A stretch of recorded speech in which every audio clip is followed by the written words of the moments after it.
Bonjour bien-aimés en Christ, on se retrouve encore aujourd'hui pour un enseignement biblique.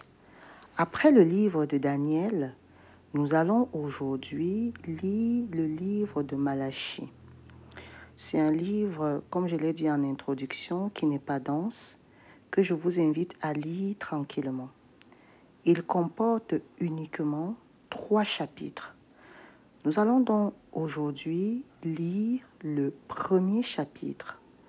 Mais avant de lire le premier chapitre, je vous invite à faire une petite prière afin de confier cet enseignement à Dieu, particulièrement à l'Esprit Saint, afin que nous puissions garder l'enseignement que nous allons tirer de la lecture de ce livre de Malachie. Alors, toi qui regardes cette vidéo, nous allons faire cette petite prière. Esprit Saint, nous t'invoquons ici et nous t'appelons. Nous allons commencer ce nouvel enseignement sur le livre de Malachie. Permets que nous ayons un esprit de discernement, un esprit de sagesse, un esprit d'intelligence, afin que nous puissions garder l'enseignement que Dieu veut pour nous. Amen. Nous allons commencer. Alors aujourd'hui, mes bien-aimés, nous allons lire le premier chapitre de Malachie. Ce chapitre, on peut le scinder en 2 parties. La première partie qui ira du chapitre 1 au chapitre 5 peut être intitulée « L'élection gratuite d'Israël ». La deuxième partie qui ira du verset 6 au verset 14, on peut l'intituler « Les conditions requises pour un culte authentique ». Alors, je vous invite à vous munir de vos Bibles comme moi et nous allons lire tranquillement Malachie, chapitre 1. Proclamation.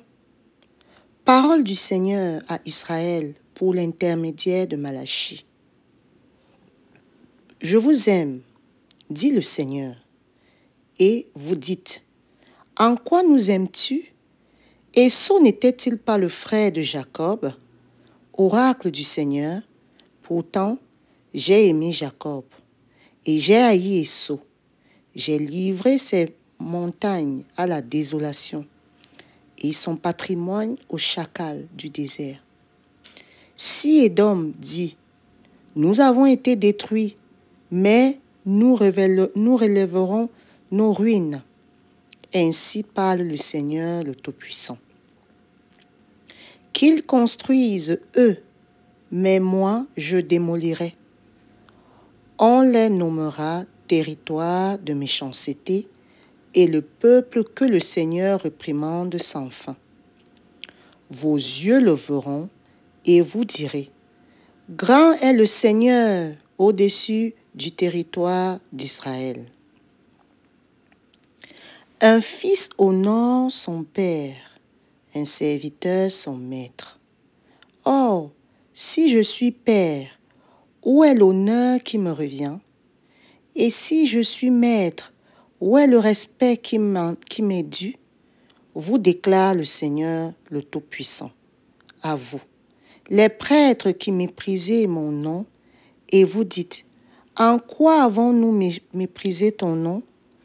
En apportant sur mon autel un aliment impur. Et vous dites, en quoi t'avons-nous rendu impur? En affirmant la table du Seigneur est sans importance. Et quand vous représentez au sacrifice une bête aveugle, n'est-il pas mal? Et quand vous en présentez une boiteuse et une malade, n'est-ce pas mal? Offre-la donc à ton gouverneur. Serait-il satisfait de toi? T'accueillera-t-il avec faveur, dit le Seigneur Tout-Puissant. Après quoi, essayez donc d'apaiser Dieu pour qu'il nous prenne en pitié. C'est de vos mains que cela vient. Vous accueillera-t-il avec faveur, dit le Seigneur le Tout-Puissant. Se trouvera-t-il enfin parmi vous quelqu'un pour fermer la porte pour que vous n'embrasiez pas en pure perte mon autel? Je ne prends aucun plaisir en vous, dit le Seigneur, le Tout-Puissant. Et l'offrande, je ne l'agrée pas de vos mains. Car le levant au couchant, grand est mon nom parmi les nations. En tout lieu, un sacrifice d'encens est présenté à mon nom, ainsi qu'une offrande pure. Car grand est mon nom parmi les nations, dit le Seigneur le Tout-Puissant. Vous cependant, vous le profanez en disant, la table du Seigneur est impure, son serviteur en nourriture est désarroi. Et vous dites, voyez quel ennui, et vous la repoussez avec dédain, dit le Seigneur le Tout-Puissant. Vous apportez quelques animaux récupérés, soit boiteux, soit malades, et vous présentez en offrande. Puis-je l'agréer de vos mains, dit le Seigneur.